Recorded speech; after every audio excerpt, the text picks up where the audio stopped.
కవయిత్రి golden tusk అనే ఈ కథ శ్రీసుధ మోదుగ్ గారు రాసింది. ఈ మాట వెబ్ మ్యాగజైన్ అక్టోబర్ నెలలో ప్రచురించారు. రచయిత్రి కవయిత్రి అయిన శ్రీసుధ గారు వృత్తిరీత్యా వైద్యులు, జమైకాలో నివాసం.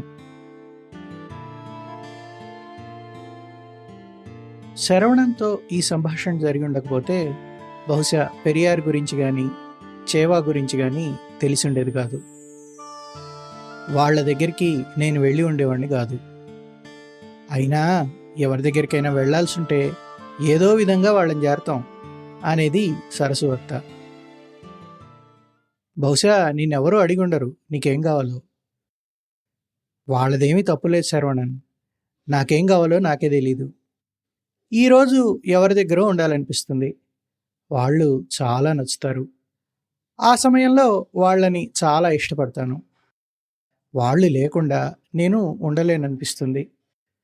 2 రోజుల తర్వాత ఇక ఆ మనుషుల పొడే గెట్టదు. ఇది ఒక్క మనుషుల గురించే కాదు, నా ఇష్టాలు, నేనుండే ప్రాంతాలు, ఇంకా అనేక విషయాల్లో. ప్రతి క్షణం నాకేం కావాలో అది మారిపోతూ ఉంటుంది. క్రమంగా ఇది ఎంత పెరిగిపోతుందంటే రోజు రోజుకి నాలో విపరీతమైన అశాంతి. నా మీద నాకు నమ్మకం సడలిపోతుంది. నేనెక్కడా స్థిరంగా లేకపోవడమే కాదు, నాలో స్థిరత్వం అనేదే లేకుండా పోవడం ఏంటో ఎంత ఆలోచించినా నాకు అర్థం కావడం లేదు. బహుశా నువ్వొక ప్రయాణికుడివేమో. లేదు, నాకు ప్రయాణం చేయాలనో, ఒక చోటు నుంచి ఇంకో చోటికి వెళ్ళాలనో ఉండదు. కొత్త మనుషులను కలవాలనో, కొత్త రుచులు చూడాలనో అలాంటి ఆలోచనలేమీ ఉండవు. నిజానికి నాకు ప్రయాణాలంటే చిరాకు. కానీ అదేంటో నేను కదలకుండా ఉండాలనుకున్నా కూడా నన్ను స్థిరంగా ఉండనివ్వకుండా ఏదో జరుగుతోంది నా లోపల. సిగరెట్ చివరిదాకా వచ్చింది. ఆఖరి దమ్ములాగే అన్నా. ఇదంతా ఎందుకు జరుగుతోందో, నా మనసును ఇలా ఎవరు మారుస్తున్నారో, ఎందుకు మారుతోందో తెలుసుకోవాలనుంది. శరవణన్ నవ్వాడు. ప్రతి మనిషికి ఇలాంటి అశాంతి ఎంతో కొంత ఉండడం సహజమే. మరీ ఇంత ఎక్కువ ఉంది అంటే ఆలోచించాల్సిందే. నువ్వు ఒకసారి పెరియార్ను చేవాను కలవాలి. వాళ్ళు నీ సమస్యకి పరిష్కారం చూపగలరు అనిపిస్తోంది. నా సమస్య కొంతమందికి నవ్వులాట, కొంతమంది శ్రేయోభిలాషుల్లా సలహాలు కూడా ఇచ్చారు. ఇంకొంతమంది వెటకారాలు చేస్తారు. ఏంటి ఈసారి ఏమైంది అని. శరవణన్ మాత్రం ఎప్పుడూ సలహాలు ఇవ్వడం, పెద్దగా తీర్పులు చెప్పడం చేసేవాడు కాదు. అది ఒక్క నా విషయంలోనే కాదు, ఎవరి గురించైనా ఆరా తీసినట్లు కానీ, ఎవరికైనా సహాయమో హానో చేసినట్లు కానీ నేను చూడలేదు. అతను తన కోసం తప్ప ఎవరికి ఏ పని చేయడు. చాలా స్వార్థపరుడేమో అనిపిస్తాడు. మేమిద్దరం పాపులేషన్ బోర్డు స్టాటిస్టిక్స్ డిపార్ట్మెంట్లో కొలీగ్స్గా పక్కపక్క సీట్లలో ఉండడం వల్ల పరిచయం అయిందే తప్ప, పరిచయం పెంచుకోవాల్సినంత గొప్ప మనిషిగా కానీ, మంచి స్నేహితుడిగా కానీ ఎప్పుడూ అతను నాకు కనిపించలేదు. నా స్వభావానికి మనుషులు విసిగిపోయి దూరంగా ఉండేవాళ్ళు లేదా వెళ్ళిపోయేవాళ్ళు. కానీ శరవణన్ మాత్రం గుండ్రాయిలా నా పక్కనే ఉన్నాడు, తొణక్కుండా బెణక్కుండా. అసలు వేరే వాళ్ళ జీవితం గురించి ఒక్క నిమిషం మాట్లాడకుండా వినకుండా మనుషులు ఎట్లా బతుకుతారో అనిపిస్తుంది శరవణన్ని చూస్తే. నా కాబోయే భార్య అనుకున్న నీలిమి కూడా నాతో ఉండలేక అందరి ముందు నన్ను చీకొట్టిపోయేదాకా అతనెప్పుడూ నాతో మాట్లాడలేదు. ఆ రకంగా శరవణన్ సలహాతో పెరియార్ను వెతుక్కుంటూ వచ్చాను అక్కడికి. ఎలా వచ్చావు అని అడిగితే నేను ఎంత కష్టపడి వచ్చానో చెప్పాలనుకున్న ఉత్సాహం అంతా నీరుగార్చాడు ముసలాయన. నన్ను అలాంటి ప్రశ్నలేవీ అడగలేదు. పర్వాలేదు, నువ్వు నన్ను ముసలివాడు అనుకోవచ్చు, నాకు 90 ఏళ్ళు అన్నాడు పెరియార్ ప్రశాంతంగా నా వైపు చూస్తూ. అదిరిపడ్డా. నేను మనసులో అనుకుంది అతనికి తెలియడమే కాదు, అతనికి 90 ఏళ్ళు అనే విషయం కూడా నన్ను ఆశ్చర్యపరిచింది. మహా అయితే 70 కంటే ఎక్కువ ఉంటాయని అనిపించలేదు. కాలికి వెండి కడియం ఉంది. మాసిన చొక్కా కింద పంచెలాంటిదేదో అడ్డంగా జుట్టాడు. నేలపైన మోకాళ్ళు దగ్గరికి చేసుకుని కూర్చున్నాడు.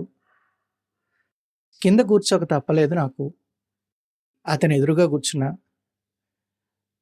పైన కూర్చో, పాములు తిరుగుతుంటాయి ఇక్కడ అన్నాడు. మాట్లాడకుండా పక్కనే ఉన్న నారతో చేసిన మంచంపై కూర్చున్నా. కొంతకాలం క్రితం దాకా ఇక్కడ మనుషుల తాకిడి ఎక్కువ ఉండేది. ఇప్పుడు ఇక్కడికి ఎవ్వరినీ రానివ్వట్లేదు. ఈ కొండదేవుడు మనుషుల్ని తీసుకురావడానికి అనుమతించడం లేదు. శరవణన్ పంపాడు కాబట్టే నువ్వు ఇక్కడ దాకా రాగలిగావు.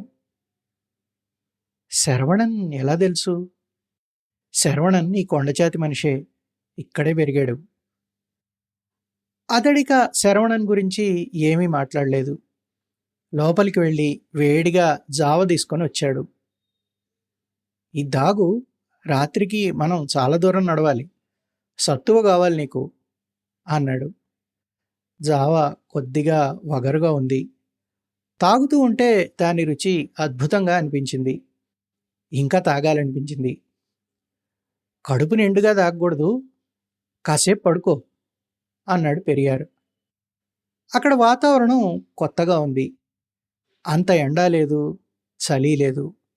అప్పుడప్పుడు చల్లటి గాలి తాకుతోంది. చిన్న శబ్దాలు, గాలితో చెట్లు మాట్లాడుతున్నట్టు. అలాంటివి నేనెప్పుడూ వినలేదు. ఎలా నిద్రపోయానో తెలీదు. ఒళ్ళు మరిచి నిద్రపోయా. పెరియార్ లేపుతున్నాడు. అతడి మోటైన భాష వినబడుతోంది. వెలుతురుండగానే వెళ్ళాలి, లేకపోతే చేరుకోలేం అని లేపుతున్నాడు. ఇక్కడికి 4 మైళ్ళ దూరంలో లోయ ఉంది. ఆ లోయలో ఉన్న వాగు దగ్గరకు చేవా వస్తుంది. చేవా గురించి అడగాలనిపించింది. అడిగే అవసరం లేకుండా చెబుతూ నడుస్తున్నాడు. చేవా 2 నెలల పిల్లగా పెరియార్ దగ్గరికి వెతుక్కుంటూ వచ్చింది.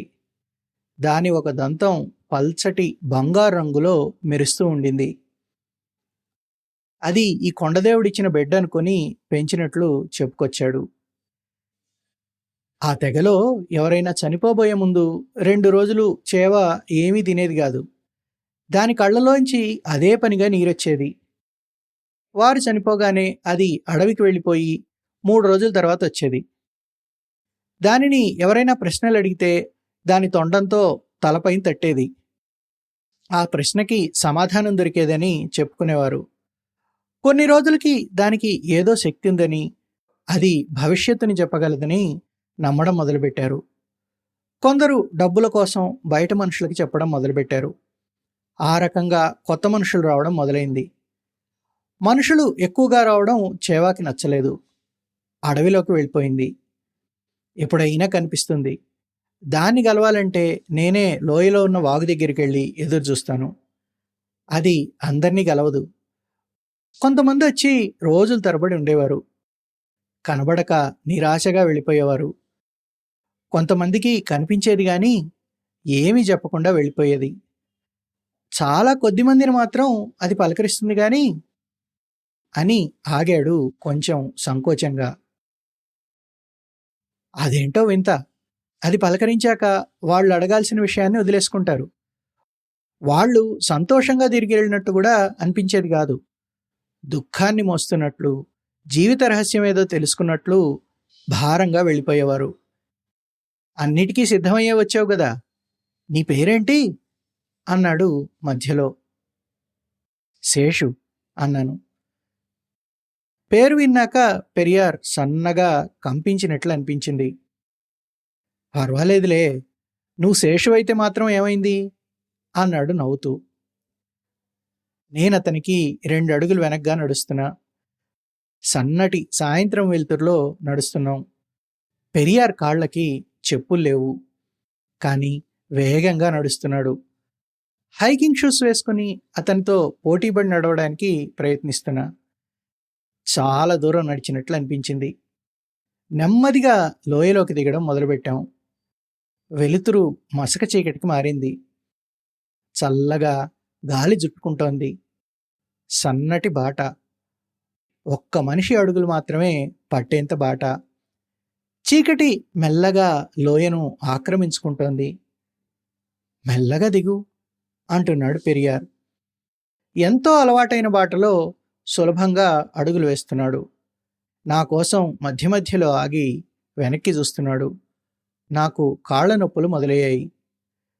ఇంకా ఎంత దూరం అన్నా. వచ్చేసాను దగ్గరికి.